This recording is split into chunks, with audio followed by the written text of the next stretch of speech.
You think the reason she's pulling away is because you're not doing enough. But the truth is, she's pulling away precisely because you're doing too much of the wrong thing. Let that land for a second. You've been working harder, texting more, checking in more, adjusting yourself, softening your edges, monitoring her moods, and recalibrating your entire personality based on the temperature of her energy that day. And the more you do that, the colder she gets, the more distant, the more unavailable. You're pouring water into a bucket that has no bottom, and you keep thinking the solution is to pour faster. It isn't. And if nobody in your life is willing to tell you that, then stay here. Because this channel exists for exactly this moment. If this kind of raw, direct truth is something you need more of, and trust me, you do, hit subscribe right now. Not for me, for you. Because the world is full of voices that will tell you what feels good. You need a voice that tells you what's real. Subscribe, and let's keep going. Here's what it really means when you're addicted to her approval. It means you have, somewhere along the way, outsourced your sense of self-worth to another human being. It means you have quietly handed over the keys to your own emotional stability and said, "Here, you drive." It means every time she smiles at you, you feel like a man. And every time she doesn't, you feel like nothing. That is not love. That is not even attraction. That is dependency. And dependency, no matter how romantic it feels in your chest, is repulsive to the very person you're trying to keep. That's the misconception we need to destroy first. The misconception is this, that wanting her approval, needing her validation, craving her reassurance, is a sign of how much you love her. You've told yourself that story.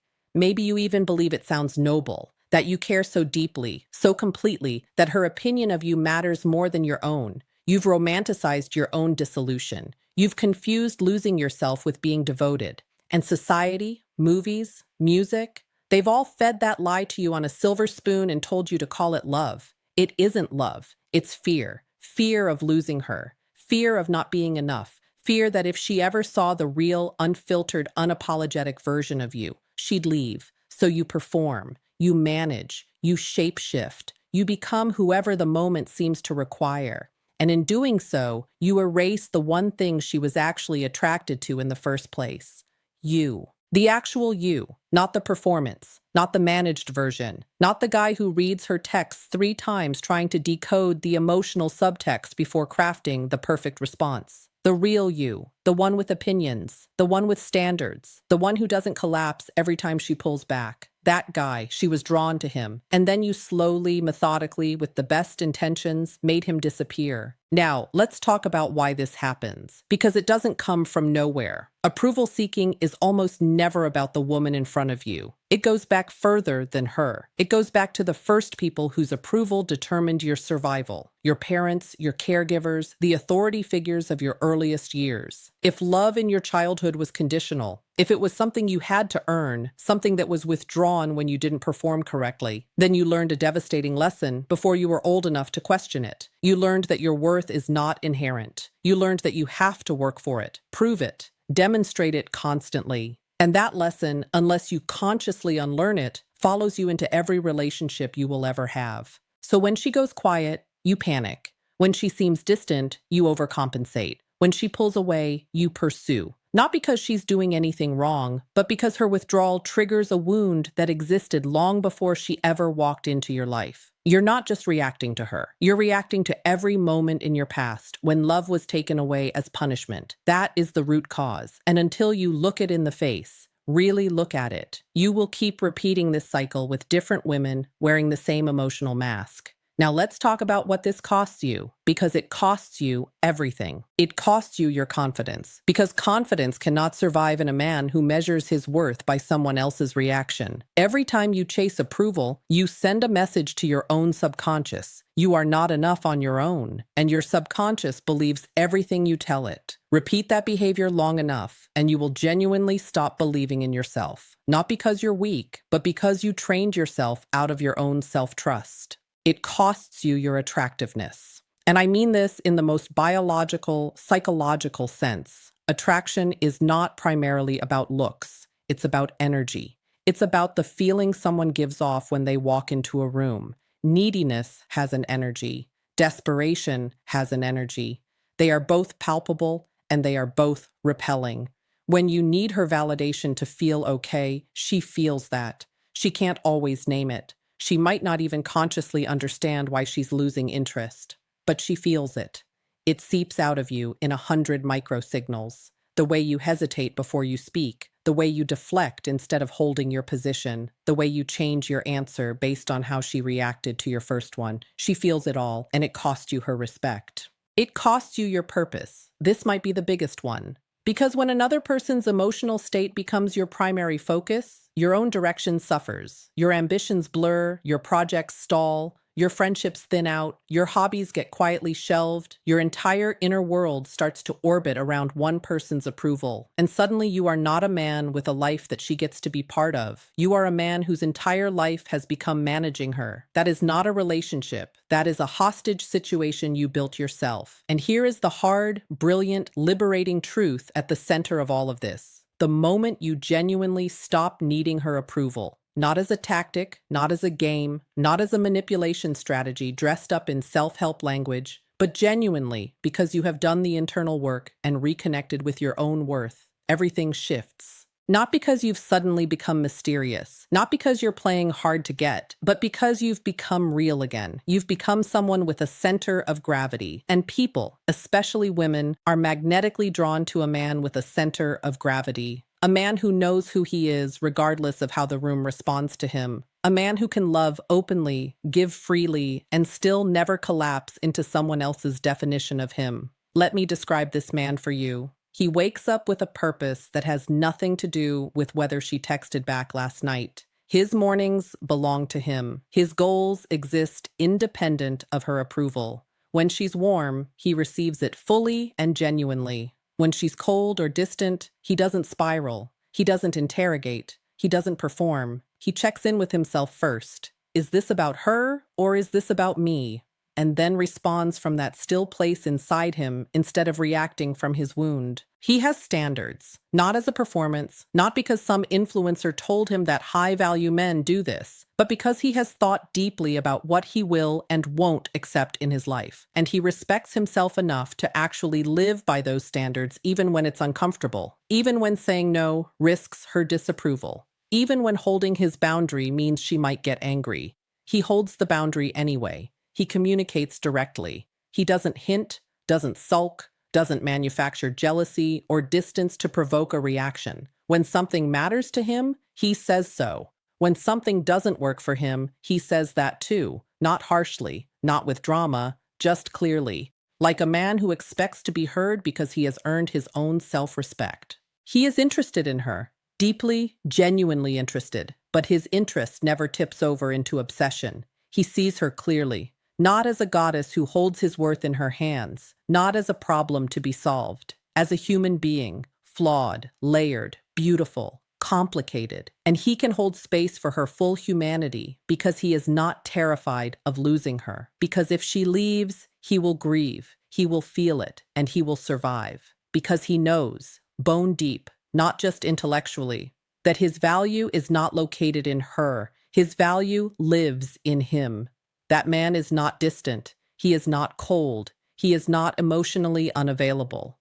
Those are the lazy misreadings. He is actually more emotionally present than the approval-seeking version of you ever was. Because he's not performing presence. He's not managing perception. He's actually there, in the room, in the conversation, in the relationship, fully, freely, without the underlying terror of what happens if she disapproves. That is freedom. And that freedom is what she feels when she's around him. She can't put her finger on it exactly, but she knows that this man doesn't need her in the way that makes her feel trapped or suffocated or responsible for his emotional state. And paradoxically, stunningly, almost infuriatingly paradoxically, that makes her want to be needed by him. That makes her want to reach for him. That makes her think about him when he's not in the room and wonder what he's doing with that energy that isn't pointed at her. This is not manipulation. This is polarity. This is the natural law of attraction operating as it was always designed to. So now, what do you actually do? First, stop monitoring her. Right now. Today. Stop reading into response times. Stop analyzing her tone. Stop trying to decode what she meant by that one word choice. You are not a cryptographer. She is not a code. When you obsessively monitor her emotional signals, you hand her your power on a plate. More than that, you exhaust yourself. You turn what should be an enjoyable connection into a surveillance operation. End it. Give her the space to simply exist in the relationship without being watched. Second, reestablish your own life as the primary focus. Your work, your body, your craft, your friendships, your creative output, your physical health, your spiritual or philosophical development. Whatever that looks like for you, that is your center. Not her. She can be a beautiful and meaningful part of your life without being the load-bearing wall. If she is currently the load-bearing wall, start building the others. Now, not when you feel ready. Now. Third, get comfortable with her disapproval. This is the practice. Because the old wound tells you that her disapproval means you failed. It means you're not enough. It means something is wrong with you. And the only way to update that old story is to experience her disapproval and not die, to hold your position, to disagree with her and watch as the relationship does not implode, to say no to something she wants and discover that your worth remains intact. You have to practice tolerating the discomfort of not being approved of. It will feel strange at first, like you're doing something wrong. You're not. You're doing something right for the first time in a long time. Fourth, speak honestly, not cruelly, honestly. If something bothers you, say it, once, clearly, without the passive undercurrent of hoping she'll guess what you need. If you want something, ask. If you don't want something, say so. Stop swallowing your truth to manage her comfort. Your silence on the things that matter is not kindness. It is self-abandonment, and she knows, somewhere beneath consciousness, that you are performing rather than showing up. Honesty, real, grounded, non-aggressive honesty, is one of the most attractive forces on the planet. Fifth, let the outcome be uncertain. This is the hardest one, because part of you wants a guarantee. Do all this work, stop chasing her approval, reconnect with yourself, and she'll stay, right? Maybe. Maybe she will, and maybe she won't. And you have to be able to hold both possibilities without it breaking you. Because if you're doing the work only as a strategy to keep her, you haven't done the work at all. You've just dressed up the same old neediness in new clothing. The real work is becoming a man who is whole whether she stays or goes. And that is not cynicism. That is not hardness. That is the highest form of self-respect. And it is magnetic, and it is rare, and it is yours if you're willing to choose it. You stop performing, you stop shrinking, you stop measuring your worth in the currency of her attention. You stop collapsing when she pulls back. You stop adjusting your truth to fit her expectations. You stop chasing what you already deserve. You start showing up. You start being the man you actually are when nobody's watching. And then you have the courage to be that man in her presence too. You start holding your center when the wind picks up. You start speaking from your gut instead of your fear. You start trusting that the version of you that isn't managed, isn't performed, isn't edited for approval, is actually more than enough, has always been more than enough. You are not the problem. The belief that you are not enough without her validation, that is the problem. And that belief was never the truth. It was a lesson you absorbed in a moment of vulnerability before you were equipped to question it. But you can question it now. You are questioning it now. That is what this moment is. You are not starting over. You are starting correctly. The man you are becoming does not need to chase. He does not need to perform. He does not need to monitor and manage and adjust and shrink. He simply needs to be himself, fully, unapologetically, with warmth and standards and presence and purpose. And that is enough. That has always been enough. You are the answer. Not the relationship, not her approval, not the version of you she might temporarily prefer. You, the real you, the one you've been quietly suppressing because you were afraid it wasn't good enough.